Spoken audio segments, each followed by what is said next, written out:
चलिए प्रिय विद्यार्थी, हम लोग पढ़ेंगे प्रश्नावली 3.5 का पहला का तीसरा सवाल। क्वेश्चन है 4x + 3y = 14 और 3x - 4y = 23। इसको भी हल करना है समीकरण को युग्म में बनाकर। तो चलिए यहाँ इसको बनाना शुरू करते हैं। इसको 4x है तो इसको हम कितना लिख सकते हैं, पहले लिख लेते हैं। माना कि 1/, इसको लिख सकते हैं 1/x बराबर, इसको मान लेते हैं u। ठीक है, आप कहिएगा 1/x बराबर u कैसे हो गया सर। यहाँ देखिए, समझने का प्रयास करते हैं, रफ कार्य कर लेते हैं। यहाँ जैसे 4/x है तो इसको हम कितना लिख सकते हैं, तो इसको लिख सकते हैं 4 गुने 1/x लिख सकते हैं। आप देखिए 4 के बट्टा में तो 1 छुपल है। ठीक है, 4 को 1 से गुना करेंगे तो 4 होगा, 1 को x से गुना करेंगे तो x होगा, यानी इतना को गुना करने पर इतना तो हो जाएगा। तो इसमें क्या करना है, ये 4 का 4 रहेगा गुने इसको हम मान लेंगे कितना, u मान लेंगे। ठीक है, तो क्या हो जाएगा 4u हो जाएगा। ठीक है, तो 4u हो जाएगा, यानी इतना को हम कितना लिख सकते हैं, 4u लिख सकते हैं। तो यहाँ पे लिखेंगे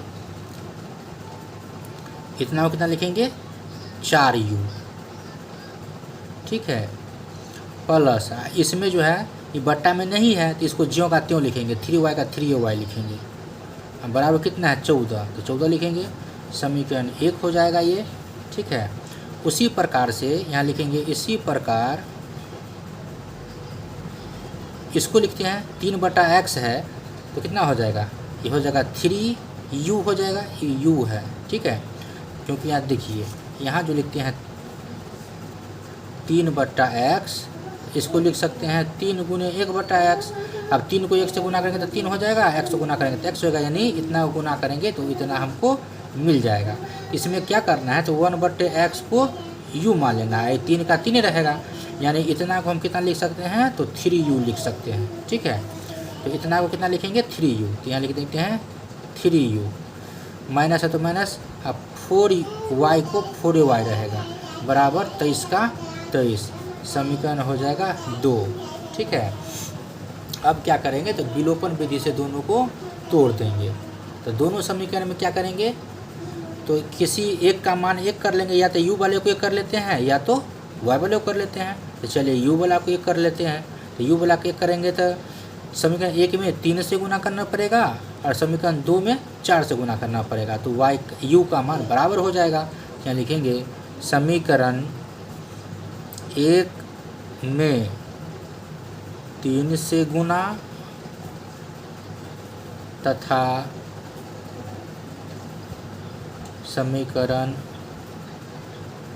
2 में 4 से गुना कर घटाने पर क्यों लिखे, क्योंकि दोनों प्लस में है, जब चिन्ह बराबर रहता है तो घटाने पर लिखते हैं। चलिए आप गुना कीजिए, 3 से गुना करेंगे समीकरण 1 में, तो समीकरण 1 ये है, तो 4 तिया हो गया कितना, 12u हो गया, प्लस है तो प्लस 3y को गुना करेंगे 3 से, तो 3 तिया 9y हो जाएगा, बराबर 14 तिया 42 हो जाएगा। उसी प्रकार से आप 3u में गुना करेंगे 4 से, तो 3 चौके हो गया 12u, माइनस है तो माइनस, और 4y को गुना करेंगे 4 से तो हो जाएगा 4 चौका 16y, बराबर 23 चौका, तो 23 चौका होता है 92, 92। ठीक है, तो ये हो गया इतना। लिखे हैं घटाने पर, तो घटाने में क्या होता है, चिन्ह परिवर्तन, जो प्लस है वो माइनस हो जाएगा और जो माइनस है वो प्लस हो जाएगा और प्लस माइनस हो जाएगा। प्लस माइनस ये कट गया, ये भी प्लस में ये भी प्लस में, दोनों क्या होगा, जुट जाएगा। 16 9 कितना हो गया, 16 9 हो गया 25y, बराबर 42 में से 92 नहीं घटेगा, उल्टा घटाएंगे तो कितना बचेगा, तो हो जाएगा 50 बचेगा। ठीक है, माइनस में बचेगा, उल्टा घटाएंगे तो इतना लिख देंगे। यहाँ लिख देंगे y बराबर -50/25, 25 दूना 50, इसीलिए y बराबर हो गया -2, यानी y का मान हमको निकल गया। अब निकालना है हमको x का मान। ठीक है, u का मान निकालना है। अब हम u का मान निकाल लेते हैं। चलिए u का मान निकालेंगे। यहाँ लिखेंगे समीकरण 1 में y का मान रखने पर, तो समीकरण 1 है कितना, समीकरण 1 है 4u + 3y = 14। तो यहाँ लिखेंगे 4u + 3y = 14। 4u का 4u हो जाएगा प्लस 3 और y के जगह पे -2 हो जाएगा। तो यहाँ लिखेंगे -2 = 14। ठीक है, इतना हो जाएगा।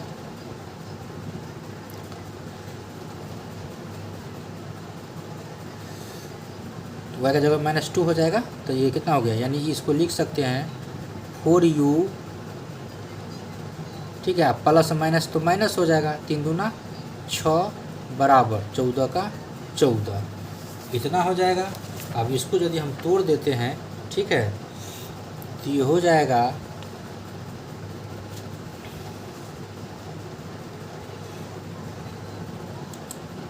4u बराबर 14, 6 उधर जाएगा तो प्लस में 6 हो जाएगा, माइनस में प्लस में हो जाएगा, तो हो जाएगा 4u बराबर 14 6 20, इसीलिए u बराबर हो जाएगा 20/4, 4 5 20 कट गया। ठीक है, तो इसीलिए u बराबर जो हो गया 5, यानी u का भी मान निकल गया। ठीक है, u का मान निकल गया। तो अब हमको क्या निकालना, हम जो माने थे ऊपर में क्या माने थे, तो 1/x बराबर u, तो इसमें x का मान हमको चाहिए। ठीक है, तो अब हम x का मान निकाल लेंगे यहाँ। ठीक है, तो x का मान निकालेंगे, यहाँ लिखेंगे अब 1/x बराबर u, तो 1/x का 1/x से रहेगा और बराबर u के जगह पे u का मान 5 है, यहाँ लिख देंगे 5। तो बटा में तो 1 छुपल रहता है। ठीक है, तो कोना कानी गुना कर देंगे, तो x को 5 से गुना करेंगे तो इसलिए हो जाएगा 5x, हम बराबर हो जाएगा 1। इसमें से यदि हम x निकाल लेते हैं तो 1/, हो जाएगा 5, इतना हो जाएगा। तो अब x का भी मान निकल गया और y का मान तो निकला ही हुआ है पहले से। यहाँ लिखेंगे अतः x बराबर 1/5 तथा y बराबर, तो y बराबर कितना निकला था, तो y बराबर निकला था -2, तो y बराबर हो गया -2। यही आंसर हो गया। इस तरह से ये सवाल कंप्लीट हो गया।